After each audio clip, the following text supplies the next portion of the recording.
And while we are still waiting a bit, I'm gonna invite you to share several things here in the chat box. Very simple ones. Firstly, your name and your organization, and what does this organization do? And maybe also, where are you from? Because I see here colleagues from international environment as well, which is really great.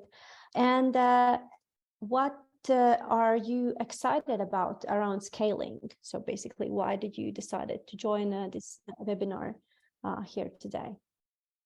So it would be really great to see your responses now in the chat box. And then we will start.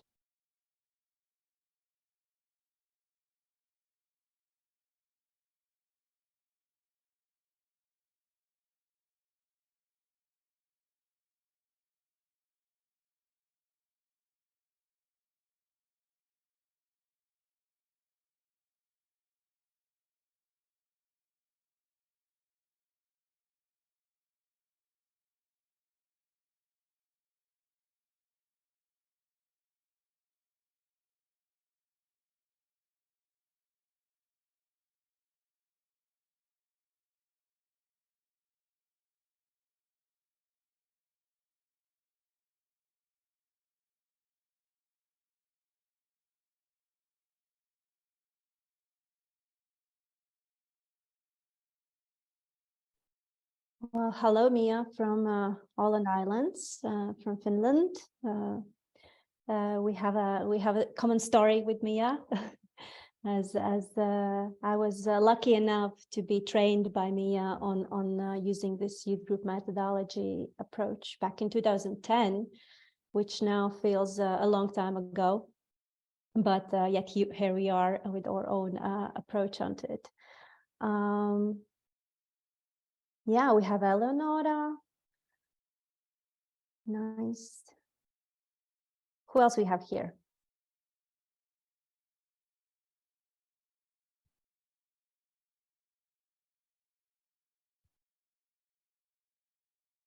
All right. So while you are still hopefully writing in the chat your organization, where are you from, and what does your organization do? We have also started live streaming of this event, so people on Facebook can also join us. Yeah, I think we can really kick off with the story, of course, right? Yes. So my name is Mandara, and I'm working in Centre MARTA as a youth program director. And I will be the one together with you today for the next hour and a half, together with Sam and Alice from Spring Impact. And also my colleagues Mandara and Akko have joined us today. And I'm really happy to being able to share a bit of our background and the story of ours, what we decided to scale, why we decided to scale it, and how does all of that process look like, because that was for me personally, professionally, and also for our organization and the youth programs of our organization, that was something new for us, and that has been a journey, definitely, and with its ups and downs. And yeah, so can we move on with the next slide? And what does the Centre MARTA do in general? We provide support for the victims of domestic violence and human trafficking. And me and my colleague Akko at the moment, we are leading youth programs here at MARTA, which basically means that we develop all sorts of interactions to provide young people with needed competences to create and maintain healthy relationships. And also we educate youth workers, teachers, social workers, and other professionals whose daily work is connected with teenagers. So how to build their competences in relation to their work with teens. And all of that we do for the sake of violence prevention and building healthy relationships. So hopefully in the future, our colleagues at Centre MARTA in the service department have less to deal with. But that's for a while. Need to become. So next, please. And so our collaboration with Spring Impact started this spring, and I'm heading now to the microphone to Sam and Alice to share what does Spring Impact do and why actually why we decided to invite you in this process. Fantastic. Thank you, MARTA, and hi everyone. I'm Sam Edom from Spring Impact. So Spring Impact, for those of you who haven't heard of us, which I imagine is probably most of you, is a charity dedicated to scaling social impact. So we were set up just over 10 years ago now, and we exist because we kind of believe that there are so many great non-profit organizations in the world developing and building amazing solutions like the youth group methodology, but so often those great ideas don't scale to reach the kind of the size of the social problems in kind of individual countries and across the world that they could do. So we work with kind of organizations like Centre MARTA to tackle this challenge, partnering with them to build kind of the strategies, plans, and mindsets needed to scale impact successfully, building on our kind of experience in the social sector, as well as the kind of tried and tested methods from the kind of commercial or private sector as well. You can see on the slide there, we've worked with more than 300 different projects over the last 10 years or so, and we can work across the world. Our team is mainly based in the UK. We have a few people in the US, but we kind of work in a number of different countries. Just to say a bit more about myself, so I'm Sam, a managing consultant in the team, and have been with Spring Impact for kind of more than 5 years. Worked in a number of different kind of countries, supporting different organisations to scale up social impact.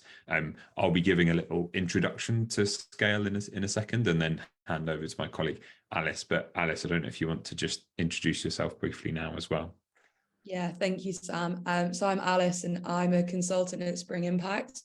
I've been with Spring for about 1.5 years now, and yeah, similarly to Sam, have worked with a lot of organisations internationally to scale up their programmes. And within Latvia, I also worked with Centre Stardetse, and I see Guna's on the call today, so that's very nice as well. Awesome, thanks, Alice. Thanks to those of you who have done so already, but it would be great if kind of for folks who are just joining, if you could write into the chat box your name, your organisation, and what you do, and maybe one thing that you're excited about around scaling, kind of, or any questions you have coming into this session. So yeah, feel free to pop that in the chat box as and when. I'll just run through as well our agenda for the session. So yeah, as I mentioned, Alice and I will take you through a bit of a kind of an introduction or a taster session on scaling social impact, and share some of the key ideas that we've been talking about with MARTA and Echo, and that we talk about with all the organizations that we work with on this kind of journey to scaling up great kind of social impact ideas. And then we'll hand over to MARTA to give you the kind of the specifics of the journey that Centre MARTA have been on, and where they've got to now, and what they've learned through the process, really. So hopefully that's clear. Do kind of pop any kind of questions in the chat, or unmute yourself and kind of ask questions as we go, if anything does come up. So understanding scale. I'll start with a few definitions.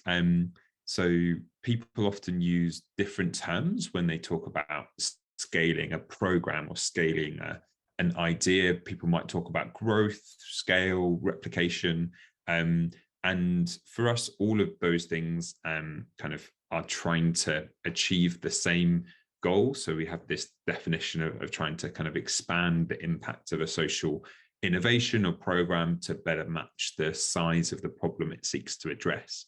And for us, this focus on the size of the problem is the key goal. We're kind of, this isn't about, you know, trying to kind of build an empire as an organization, become bigger just for the kind of the sake of it, but about thinking about a social problem and trying to reduce that problem by scaling and by kind of reaching more people. And for that reason, starting with the problem that you're trying to solve, as Madra will talk about kind of for Centre MARTA later, is kind of where everything should start from and flow from when you're thinking about scale. We tend to kind of differentiate between these terms for a few reasons. So we see growth as about kind of increasing your impact and increasing your reach, but at the same rate as you're kind of adding resources to your organization. So for example, you know, say you add a staff member to your team so you can deliver more services, and so maybe you reach 100 more people than you currently are, and then maybe you kind of add another staff member and you reach another 100 more, and so you're reaching consistently more people, which is great, but you're doing that in a kind of incremental journey, and we really believe, because of the, you know, massive like social problems, the kind of massive social change that's required to kind of create the world that we all want to live in, and because there's so few kind of resources, money and funding and staff is such kind of precious resources, that we need to try to think about scale, and by scale we mean increasing kind of impact exponentially compared to the resources that we're adding. So for example, you know, the same example, maybe you add a staff member but you're actually able to reach 200 more people, and you add a second staff member, you're able to reach 1,000 more people. And replicating for us is an example of a method of scale where an organization enables other organizations or maybe individuals to deliver that model, and that is an opportunity to take advantage of other people's resources, expertise, and the capacity that they have to kind of scale up the reach of your model or your kind of idea or intervention much more quickly and to a much greater degree than you would be able to just working on your own. And that's exactly the kind of the approach that the Centre MARTA team have gone down, and we'll kind of talk more about that a bit later.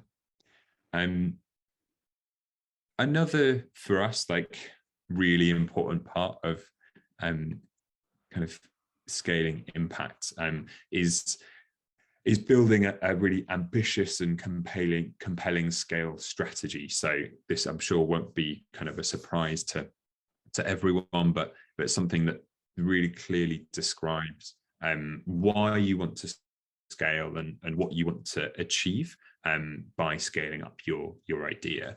And something that Spring Impact does is kind of work really closely with organizations like Centre MARTA to design a scale strategy that brings real kind of clarity to what you want to achieve. And one of the elements that we always start with organizations is this idea of end game. So you know, this is, you know, setting your kind of day-to-day program work to one side and thinking big and kind of thinking about what's your vision for what the world will look like when the problem that you're focusing on has been addressed, and you know, how will impact at scale be sustained in the longer term.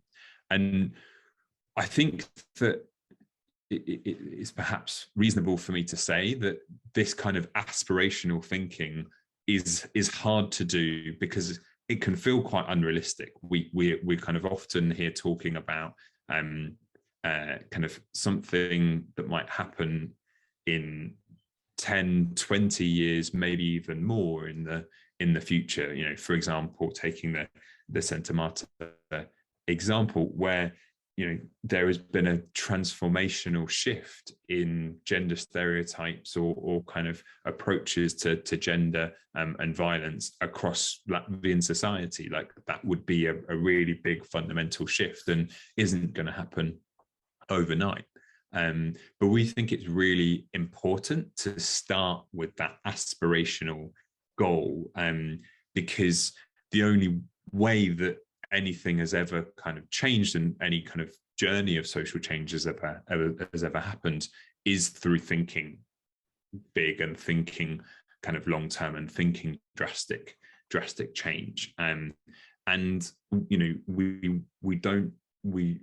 know that organizations find it really hard to be limited by what's currently happening, how many kind of programs you're able to run, what your current funding is, and be really focused on the kind of the today and now. But the only way that we'll create impact at scale and transformational change is by kind of setting that aspirational goal. And it also means that we can work backwards. So by kind of understanding what needs to happen in the future, you can work backwards, and then is your kind of strategy for the next 6 months, the next 3 years, to build towards that future.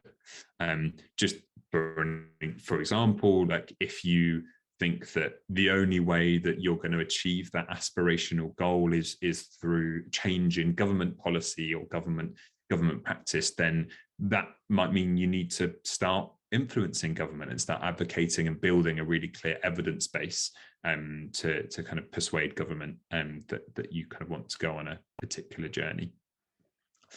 I'm going to just, for the next few slides, explain a bit more about what we mean by endgame and what that might look like, share a few examples kind of for different organizations, and then ask you a few questions to get you thinking about what endgame might mean for your organizations and your programs. So when thinking about your endgame, there's maybe a couple of questions that you need to kind of start thinking about. So the idea is to imagine a future where the problem that you're working at has been solved or is being consistently solved at scale, where the impact of your solution is consistently sustained. And there are lots of kind of different routes to achieving that. And some of the questions to think about is, does your service or will your program always need to exist? Is there some way that you can kind of achieve your mission and that you will no longer be needed? Or if that's unrealistic and that will never happen, who will kind of contribute to the sustained impact? Who will still be kind of always around? So just to kind of give a few examples. So there are some social goals that can be very much achieved. So a kind of famous example is the global eradication of the smallpox disease, the kind of program in the 1970s. The problem of the impact of that disease, like on the global population, could be solved by mass inoculation, mass vaccination, by reaching as many people as possible and getting to the point where the smallpox disease was no longer in circulation. And that means that it is actually a kind of an achievable goal. And then after a time, that program is no longer needed because that problem has been solved. And that has a really big impact on those kinds of kind of activities for now, because although a global vaccination program is hugely expensive, it's only expensive for a short period of time because you can get to the point where it will no longer be needed. In some ways, that's the kind of the dream or the kind of golden version of this idea of endgame.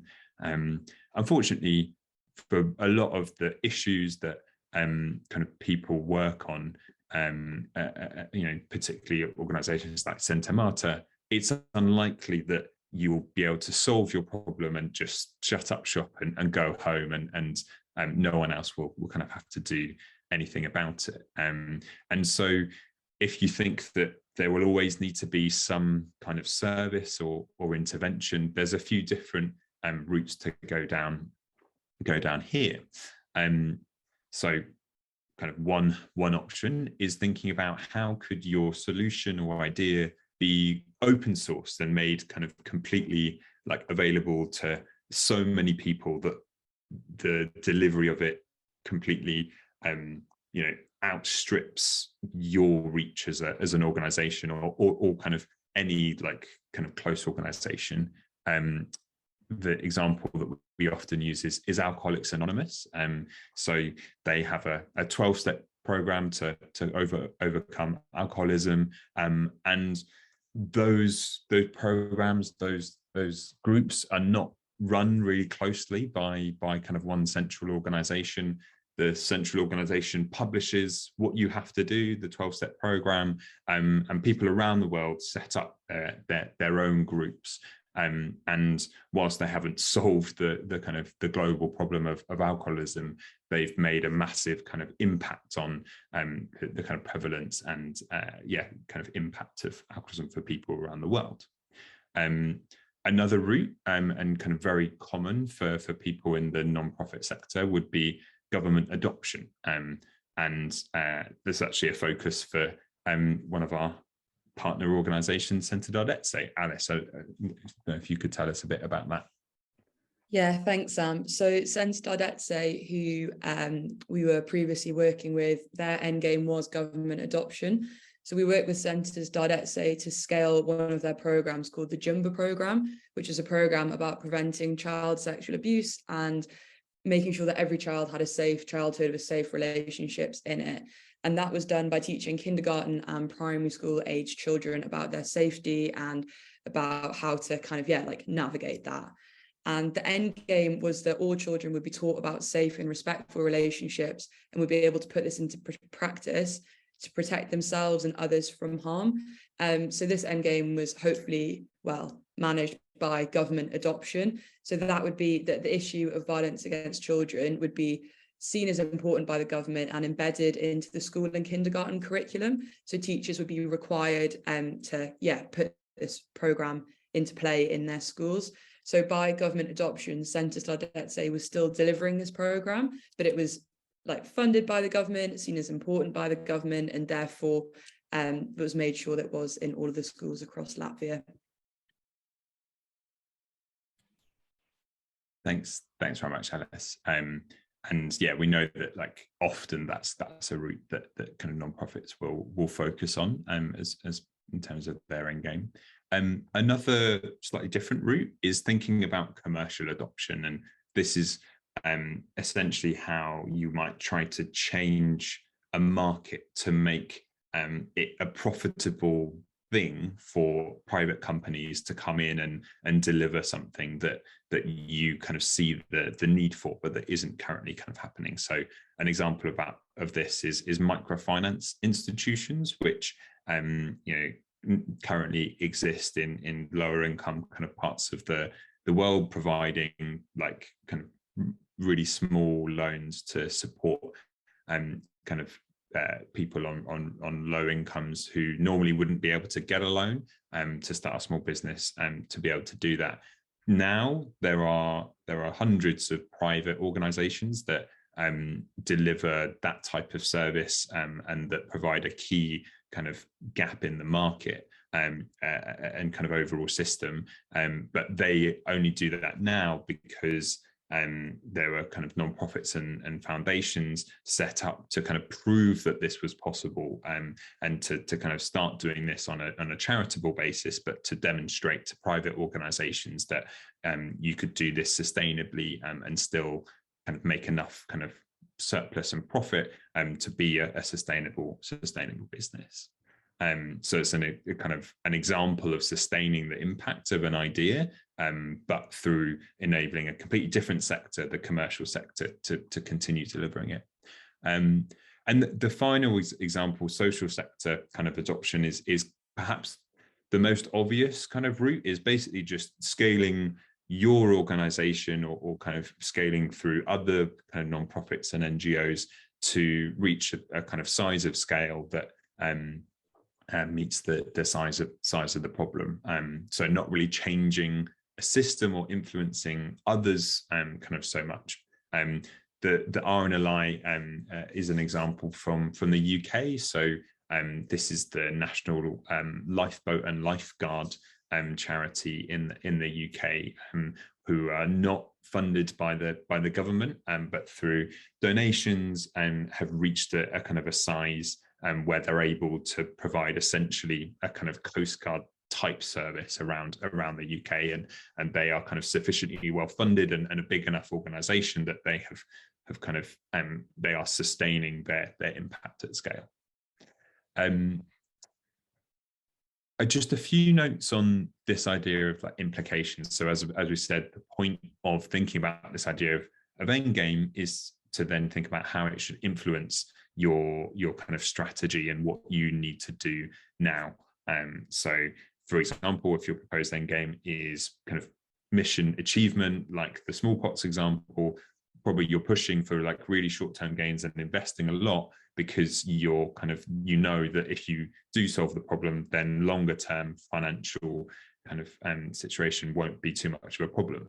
However, if you're focusing on like other sectors like government or commercial sector, you need to think about what do you need to do to influence kind of that sector or those organizations to take on what you're kind of asking them to. So often with government, it's a case of demonstrating the need, building the evidence, and also showing that your solution can be cost effective.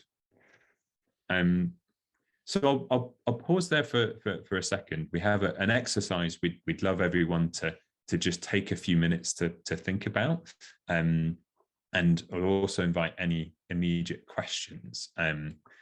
So the exercise that we'd love you to do is just to consider your organization, your kind of intervention, kind of or kind of something that you work on, and think about which of the end game approaches kind of feels like it best resonates or might be appropriate for your solution or your organization, and maybe you think about what's your vision for how this could work in the long term, like who will be the person continuing to deliver the solution, and who will be the kind of funder at scale, and what might be the short-term implications. So what might you need to do to start kind of working with these stakeholders?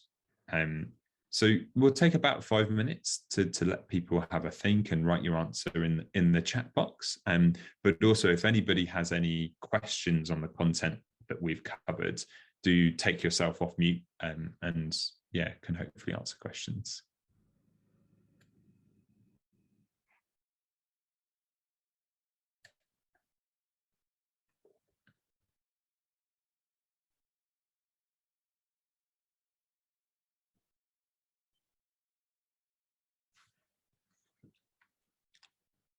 I'm hoping it's a great sign, but yeah, nobody's got any questions. But yeah, we'll just stop firing information at you for a few minutes, and please do have a think about those questions on the slide. If the 3 of them is too much, maybe just focus on the first one, and think about which end game that we've talked through, or which examples feel like they might be most appropriate for the issue that you work on.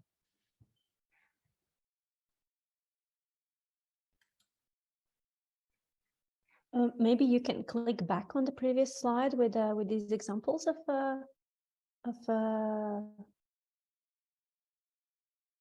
yeah, thanks.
And I have put those questions as well in the chat box, just to have a full picture. And I believe it is challenging to start to think in these aspects. I remember ourselves or myself in this moment, and it's like, where exactly to begin? And I think it's totally okay, and it's part of the process once you start to, trying to see things maybe broader and in different perspectives.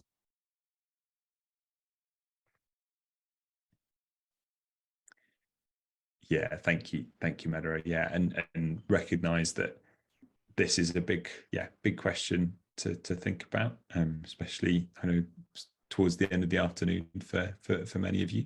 But we just want to kind of give a flavour and start getting thinking.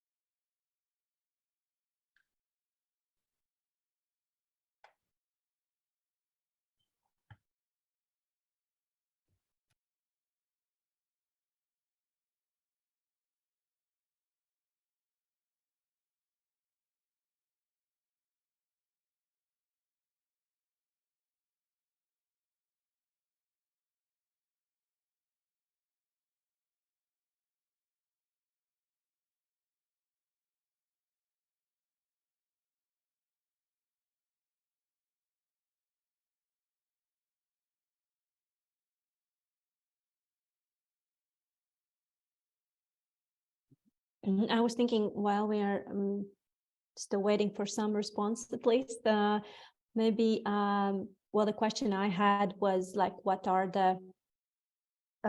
the benefits or the risks and the risks of each of these types? So maybe you can, I mean, that's a longer conversation, definitely, but maybe, just a little glimpse of something when thinking about which type suits the best to my reality. So what are the things I need to start to think about to really being able to answer this question? Yeah, it's a good question, Madhura. I think that probably often the right answer for people is a mix of both. And I think that the reason for that is often that you might need one to get to the other. So to reach to make government adoption happen, sometimes it's really necessary to kind of scale a bit and to get to kind of some level of scale to have the level of evidence that you need to convince government to kind of adopt a particular approach. And you might need to kind of really grow as an organization yourself or work with others in the nonprofit or the NGO sector first to get there. Some of the, I guess, advantages, I think that like open sourcing can be a really kind of cost effective way of spreading your solution, and often only can really work for ideas or solutions that are really kind of simple, and you can be confident that if you put something out into the world, then people will understand it and people will be able to adopt it and take it forward. Government adoption is definitely a really common route for a lot of nonprofits, because when we're working on kind of issues like working in schools or education or young people or health or kind of poverty, we're working on issues that the government probably should have a responsibility to work on and to solve. But obviously that has a disadvantage because of the level of kind of funding perhaps that they have available, the kind of slow processes that some governments have, and the kind of the competing priorities that governments have as well that need to be balanced and kind of fighting for attention. I think commercial private sector adoption, when relevant, when it's kind of possible to show the commercial viability of a solution that is ultimately having a positive kind of impact on a social problem, can be really sustainable and really kind of help rapidly scale. But there's perhaps kind of fewer examples of things like that kind of you can charge revenue and get money for that's necessary for commercial routes. I'm conscious of the time, and yeah, I recognise it's kind of a big question. Thank you, Inga, just for sharing that in the chat. I'm just reading now.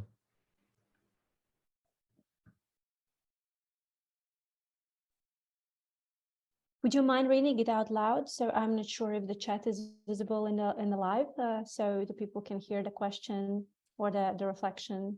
Yeah, thanks, Manu. Yeah, so Inga's written, as part of the governmental organisation, my goal is always to check whether the problem applies to broader population and then to provide the service to everyone in need of it.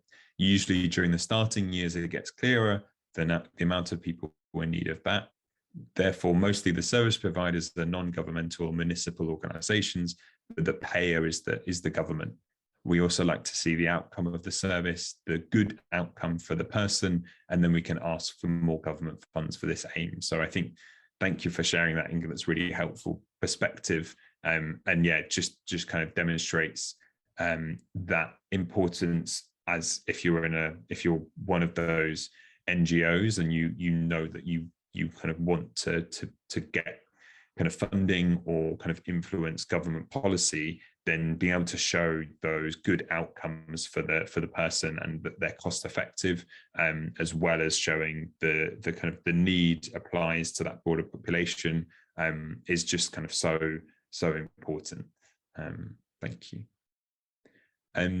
Happy to come back to this at the end of the session if people have more examples or questions on Endgame, but I'm conscious of time and want to give MARTA the chance to talk about Centre MARTA's journey. So I'll pass on to Alice to talk through a few more kind of slides on scale. Thank you, Sam. Yeah, so we thought it would also be interesting to talk through a bit of the methodology that we use at Spring, because now you've had a bit of time to think about your end game and where you'd like to get to. It's how do organisations then work with Spring, or how do we guide organisations through what can be often quite a complicated journey to scale, and trying to demystify that process. So if you just move on to the next slide. Thank you. So we work either through bespoke consultancy, so one-to-one with organisations, or through cohort training programmes. And we help the organisations we work with to see the pathway to scale that's best for their solution, their programme, or the organisation that they're working in. And then we try and give the organisations that we work with the tools, mindsets, and skills to achieve the greater impact that they want to have, but to do so sustainably. So this is the methodology that we use to do that. We call this the 3-stage methodology. So firstly, we begin with the red box at the beginning. So we work together through the first step to strategize for scale. So we work with teams to define a foundational scale strategy. So we try and sense this around the beneficiaries and root that in the wider ecosystem that the organization is working in. So we work together to define the success metrics, and then to test and refine the organization's solutional program to make sure that it is in the best kind of place that it can be to have impact at scale. So then we move to the second phase, and during the second phase, we explore scale pathways and work together to design a scale model for the program or solution that the organization is looking to scale. So we explore how the chosen scale model will work in practice and make sure that everything your team needs to deliver this model, which we've designed together, is in place to do so. So this includes the operational and financial details and loads of other little pieces that we put together, and together that creates your scale model. And then finally, we work through the last stage, which is systemize and scale up. And during systemize and scale up, what we do and what we mean by systemize and scale up is to make sure that all of the processes and systems required for implementation are documented and in place so that your scale model can begin to grow and begin to kind of be taken out into the big world and tried out to see if it works or not. So they're the 3 separate stages that we work through. But if you look at the slide, there's also this purple line that goes through it, which says lean innovation on it. And throughout the 3 stages, we use lean innovation as a critical tool to help scale. And it's used as a critical tool because it allows the team from the organization, which is on this scaling journey, to identify and track the metrics which matter to increase the value, growth, and impact of what's going on. So like constantly testing and constantly reiterating and making small changes to what's happening to make sure that the most impact can be had at all points in time. So to do this, we build and run really fast experiments to quickly learn about the success of the strategy, the scale model, and the systemize and scale up. And the reason that we do that is to like waste any time, to make sure that we don't waste any time and make sure that we don't waste any funds. So constantly testing and making sure that the program is wanted, that the program has value, and that the program is, really valued and needed by the beneficiaries. So that's a really high level overview of the 3-stage methodology which we use and which we work through. So if you go to the next slide, thanks, Sam. So before we kind of get to that 3-stage methodology, the first thing we do with organizations is to get them to consider their scale readiness. So what they need to consider when planning for scale.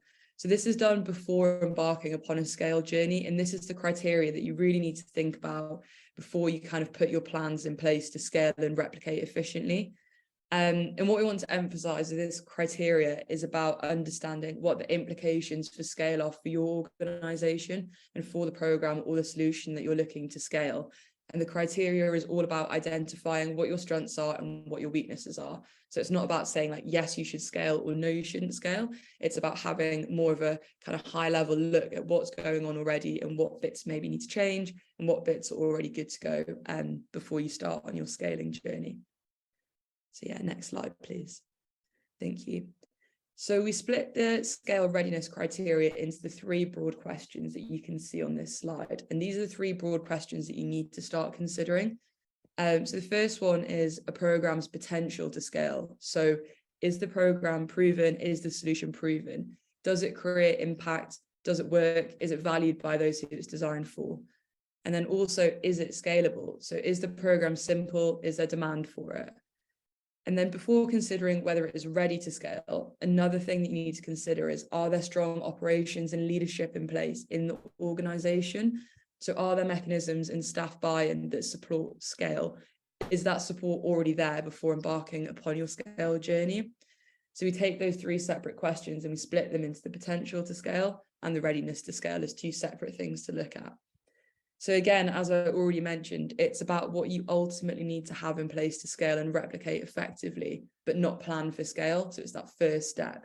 So we want to emphasize that doing the criteria and going through these questions is one thing, but it's about understanding the implications of for your organization. And the test is to identify the strengths and weaknesses that you need to work on. And how sort of as Spring Impact we got that is that we've used these questions with hundreds of organizations, and based on the experience, these are the really important things that you need to be looking at. And it's allowed us to really understand when organizations are in a position to scale and what sort of gaps and areas for improvement that need to be addressed before that happened are. So the most fundamental question you need to assess is whether this solution itself is actually proven. So does it deliver the requisite social impact? Is there anything better out there? Is there already an organization that's doing what you're doing and they're doing it better? Do you need to be doing it? Is it really wanted? And that's like the biggest question that you need to think about. And then if you're pretty confident in that, then you can start about thinking whether it's scalable. So if it is valued, it is wanted, and it is having an impact, then is the time to think about scaling. And the questions that you need to think about when thinking about is your program or solution scalable is that does it rely on non-replicable elements, and will it work in new contexts? Because to be scalable, you really need it to be relying on elements which are replicable, and also it needs to be a program which will work in new contexts. But again, if you're happy that your solution has got the potential to scale and that it is replicable, then you need to start asking whether your organization itself is in a place where it can take that to scale. So are your organizational operations sound? Are there good quality control processes in play? And also, do you have a strong plan in place? Are your finances secure? Do you have enough staff to be doing this? They're the more sort of organizational questions that you need to be looking at. And also within another level of that, is your leadership ready? Does the whole team have sufficient buy-in that scaling is the right thing to be doing?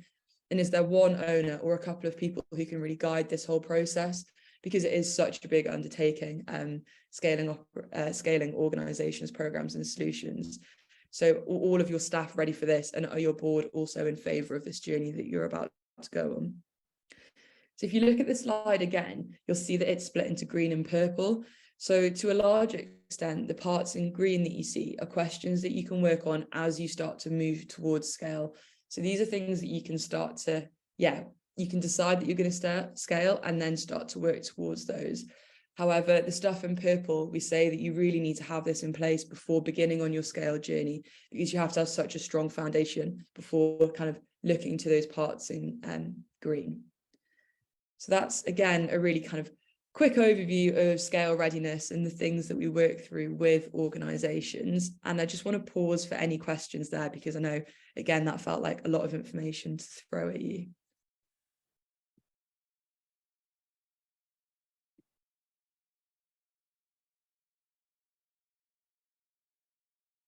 Okay, if there are no questions, then we have also got together a poll.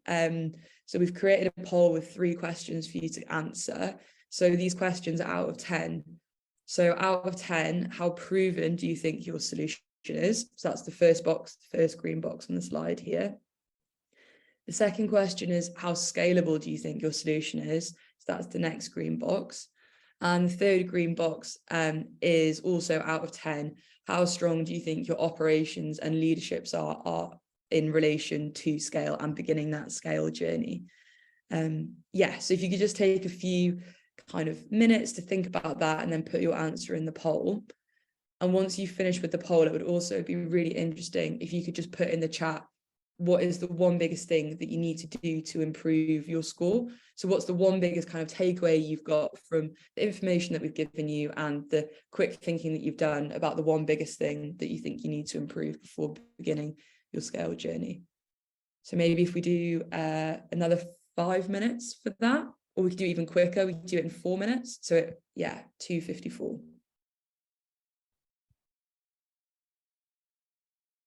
And just shout if you have any questions whilst you're thinking.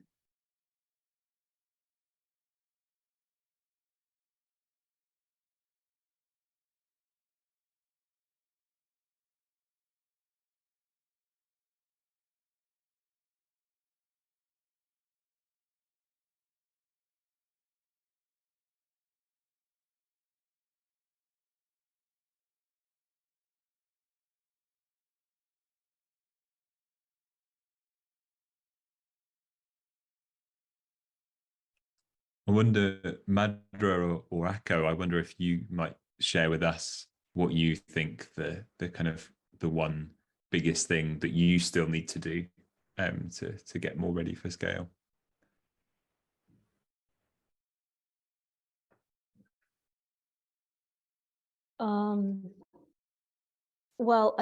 So one part, but I'm gonna share this a bit later as well. But what I keep thinking about and keep in mind that the designing the scaling process and actually reaching out to the stakeholders and so on. That's a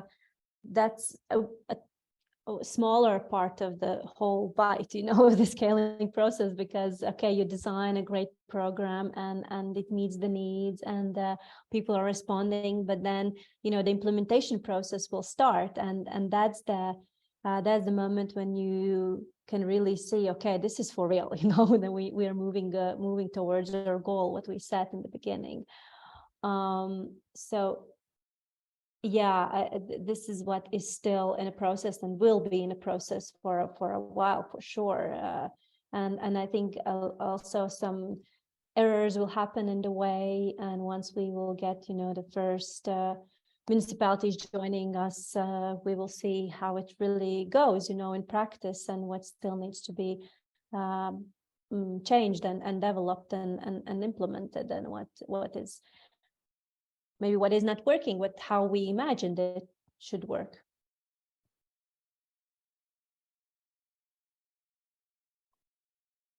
So now checking the Zoom poll, I have 3 answers out of 6. So we still, I don't know how much we're waiting for the rest of the three people clicking in their responses, but that would be great to have all of yours points of view.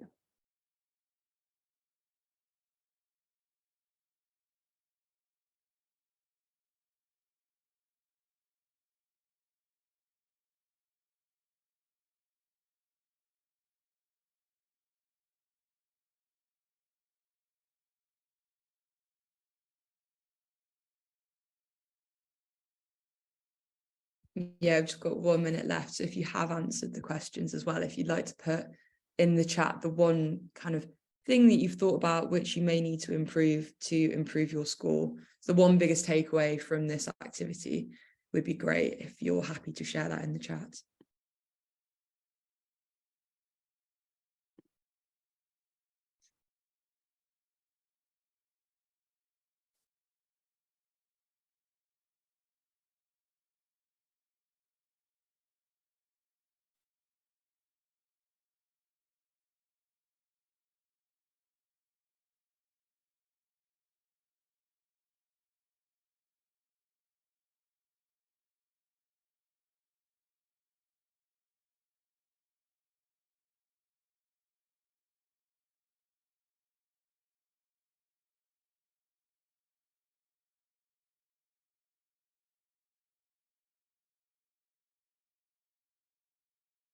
Cool, thank you. So I think, yeah, we've kind of come to the end of time for that, and looking forward to hearing from MARTA about Centre MARTA's journey to scale. So going to wrap up this poll now.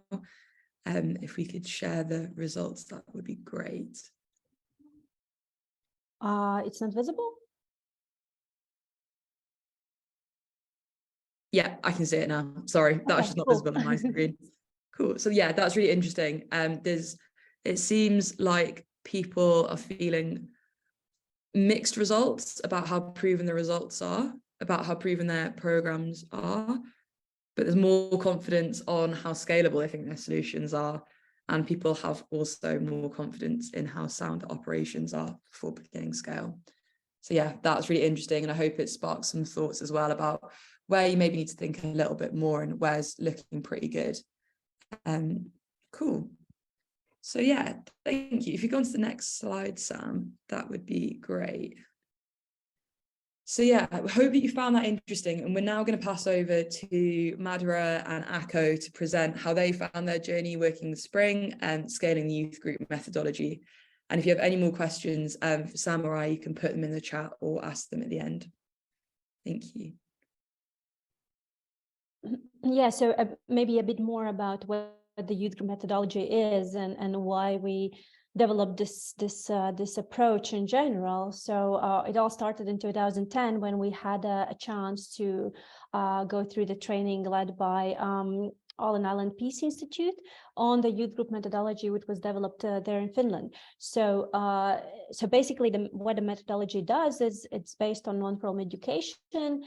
So therefore, in an engaging way, together with a group of teenagers, we are discussing different aspects and topics which are important in their lives. So, and all of that, we're looking on all of these challenges and situations in their lives through gender lens.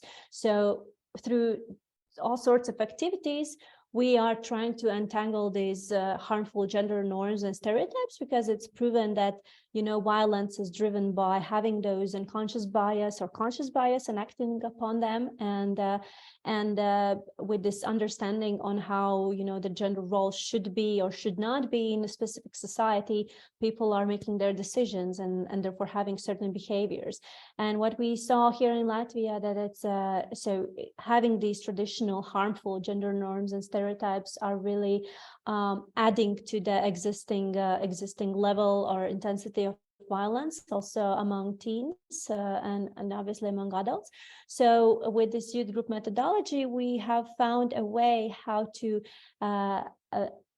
talk about friendships and basically building the relationships among teens in this very engaging manner. So the topics tackled in youth group methodology are starting from building up relationships, conflict resolution, addictions, sexuality, discussing what is gender expression, gender identity, sexual orientation, and also building the knowledge up to acknowledging what sorts of violence is out there, and how we are creating unhealthy relationships. So what are, recognizing the red flags of it, and also a big part of it is how to be an active bystander in the situations of bullying and violence. It all consists of 17 workshops, which are built in logical sequence. So the group, together with its trainer, with the group leader, goes through this process in about half a year. So one thing is having this space and time to discuss important topics for teenagers, but another added value is that it's a huge group process. So where we learn to be together, to share opinions, to listen to others, to engage in a meaningful conversation, and so on. We in these past years, starting from 2018, we developed a culturally specific methodology. So we tested it, we did the research, we engaged young people into creating it, and we can now say that it's a methodology developed by young people for young people here in Latvia. And when I'm talking about young people, that basically means 12 to 18 years old, because that was the age who was engaged into the piloting process of this. And so till we reached out to Spring Impact, we have been living from project to project. When we have got some funding or some opportunity, we were able to train youth group leaders, and then they could implement this methodology in their local communities. So in these past years, methodology has been implemented all across the country, mostly in youth centers, but also in schools and in boarding schools. And so that's the biggest aspect of it. But then we started to think how to make this approach sustainable in a way that it's not relying on my or my colleagues' initiative and time and effort to search for fundings of it, but how can we, really give this knowledge and know-how to the people who are in daily contact with teenagers, who have the space, who have the teenagers coming there, who have the support maybe from the local municipality, so they can use this methodology in their local context. And to do that meaningfully, we decided to reach out to Spring Impact, and the journey was quite long. It started in April when we met online with Sam and Alice and shared what we have been already doing, how it has been going, and this is the exploration phase where also interviews with youth group leaders happened to gain to gather their feedback on what they saw, what's working, and what are the biggest challenges into implementing the methodology in local context. So in the summer, we'll build up the strategy and the design. So what exactly we are going to do in order to make this methodology available for as many young people as possible.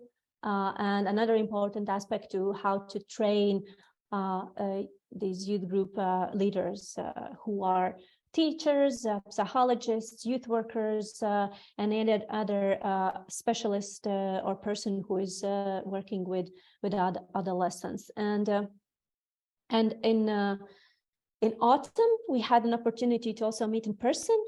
So for 3 days, we worked on finishing the design and wrapping up the whole project. So basically, when Sam and Alice left back to UK, we have created a whole package of starting from different documents needed and ending up with follow-up questions and so on. The next one, please. So our biggest aim, not only in in youth programs within Centre MARTA in general, is that we see these negative aspects of harmful gender stereotypes here in Latvia. And more specifically, when we're talking about young people, that what we have noticed in these past 12 years is that there is still lack of safe spaces and guided conversations where they can come together and really discuss topics important to them, and not being judged, not being, treated or cured, but really to be listened, to be maybe challenged with the questions, or with, that they also learn to build up their ways of how they express their opinions, which is also I think a big part of our daily lives. And to do that, we need to develop the skills among young people, how they can create, and not only create but also maintain these healthy relationships. Therefore, that we can in the future eliminate bullying and gender-based violence, and also human trafficking, not only in Latvia but worldwide.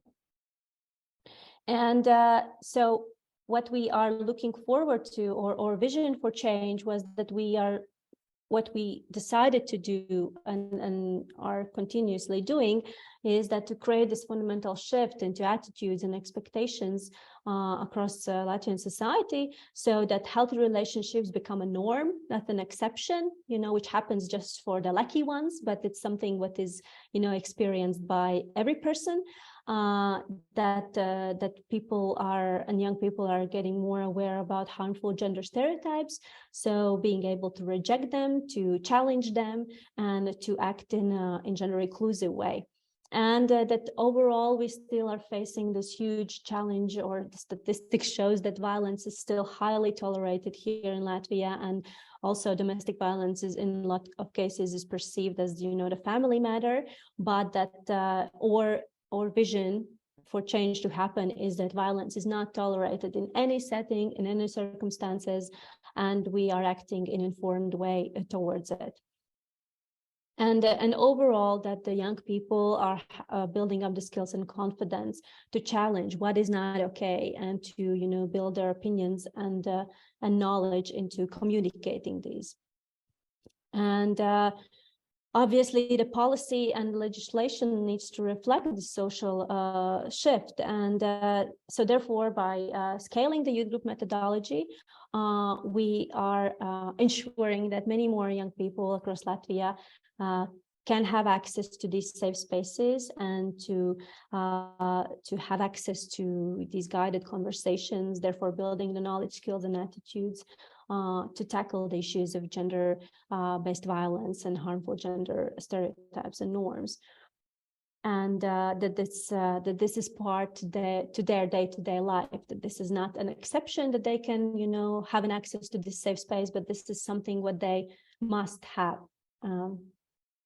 Next one, please. So our scaling model was firstly developed in a way to discover the possible partnerships with municipalities, and our work together with municipalities was to first of all to have a conversation with them by sharing what is the youth group methodology and what kind of positive effects it leaves on young people, and therefore also to discover the ways of training and supporting municipality employed leaders to hold these groups in all municipalities of Latvia.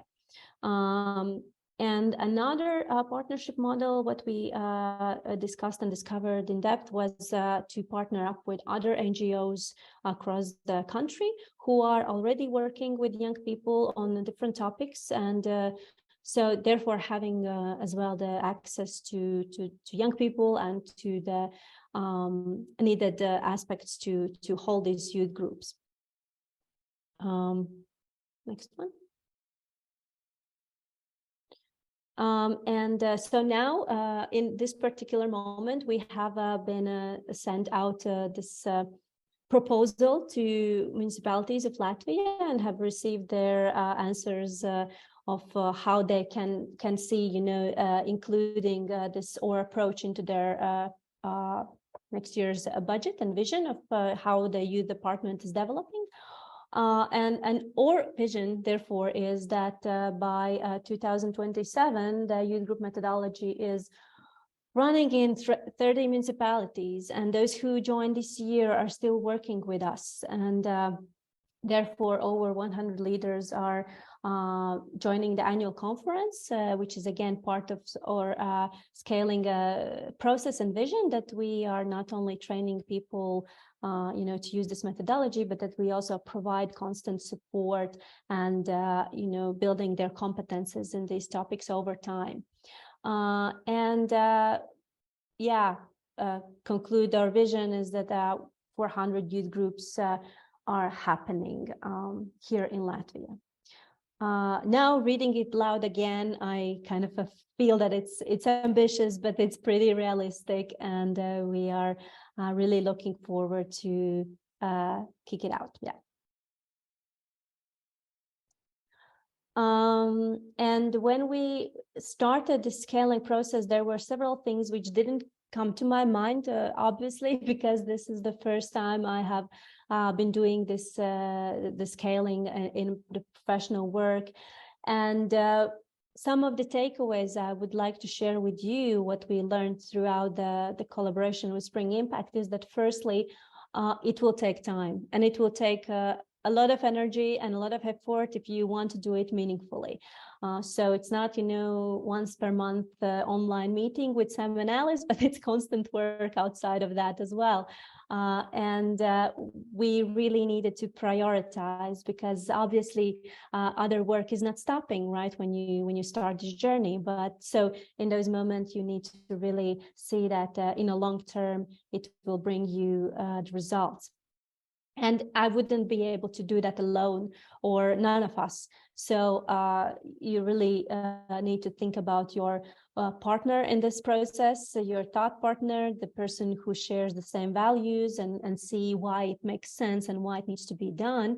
And this team, what you with whom you go together through this is really a huge part of the success. And we also really, really appreciated the moment when, with the support of British Embassy here in Riga, we could host Sam and Alice here in our office for 3 days. And I think we did so much more than we could possibly have done in online meetings, because, I think after living in Zoom and online for 2 years, we all appreciate in-person contact and working together, like, side by side. And don't be afraid about building up a vision, what is ambitious, what is huge, maybe what you might think it's hard to swallow in the first glimpse. But, with a guided support from your partners, you can really see how this puzzle gets together and how that ambitious goal can be really achieved.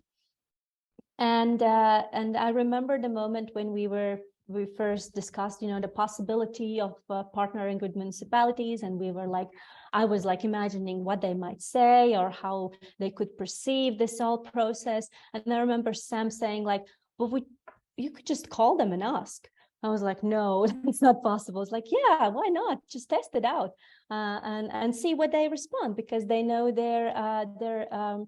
their community the best, and they know their capacity, they know their people, they know their strategic goals and so on. And I was hesitant in the beginning, but obviously I listened, because you should listen to your to the people you work with. and really hold this conversation that was very, very beneficial, very interesting, not only, but also it made a lot of sense to get the overall view, what is happening in a country in the municipalities and specifically in the youth field, because after this administrative reform, what we recently went through, there was a lot of confusion and a lot of also need of having a specific tool how to work with young people. So that was something what I didn't know before.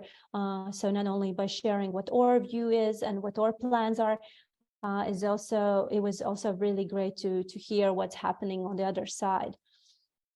And whatever you decide to do and how you might question it in the beginning, it deserves to be given a go and see how it develops and how it evolves, and you can always learn from your mistakes. You can always adapt, you can always change some aspects of the plan, but throughout all of it, what is again something I'm taking with me is that how important the communication is, and trying to avoid assumptions as much as possible, and give it a try and test it out and hear what people think about it.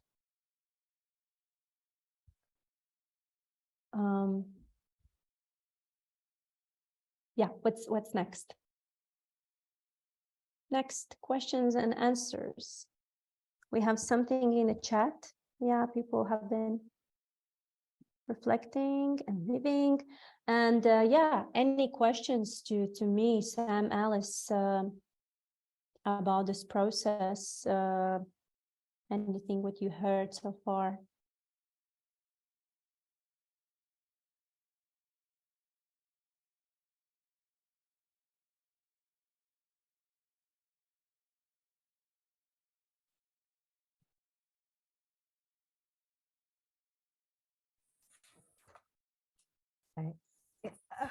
Hello, yes. Thanks. Very, very, very, very nice to hear, and quite a lot actually similarities with our process I'm hearing, and what we went also through together with Spring Impact, and congratulations on also gone through this process. And maybe you started to test quicker than we did, because we also were hesitate to test, think what municipalities will say, what will be. We are not perfect, we don't have all the answers to them. And yes, I think it was very valuable also for us to go through that process. And currently now, when we are scaling our programs, because we continuously do now, we took the same practices for our programs. We try to not make the same mistakes, and then be more active and more proactive, and to move on. So good luck to you. And I'm not saying, but I see that really with municipalities, we need our services, and we are looking forward to get it and to have a good partner. So it's, I think, very good way how to improve our society. Thanks, Guna. It's really encouraging what you just shared, because I still have doubts. We still have, some questions, and obviously that's an ongoing process. But we have started, so there basically is no way back. so let's see what comes next.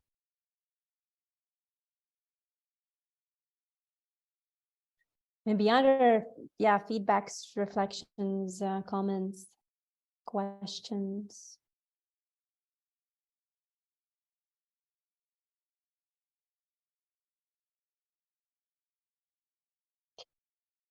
Okay, so if people, that we have one question. You said that it took time. What took the most time, and what was most difficult? Ako, please jump in with your answers as well. But what first comes to my mind is that it took time, because there were so many people involved into the testing process, because we reached out to 40 municipalities.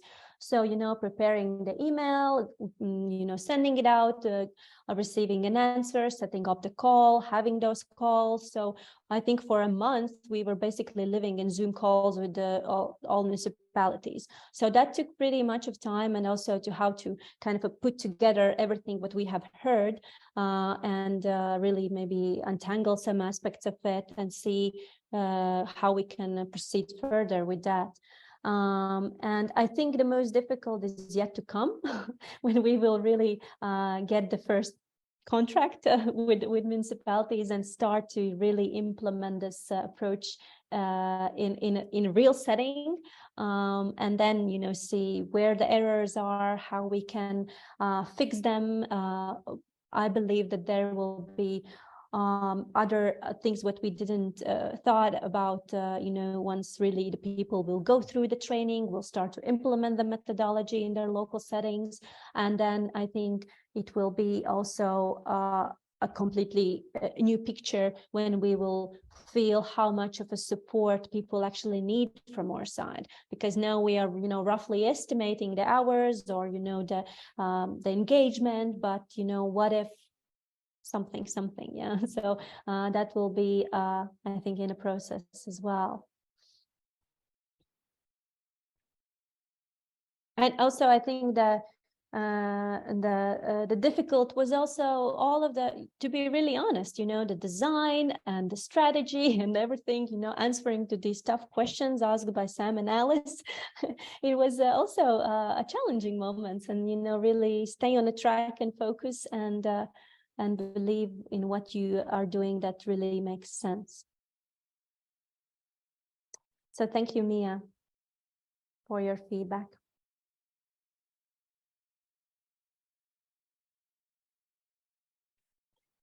Ako, maybe you have something to add?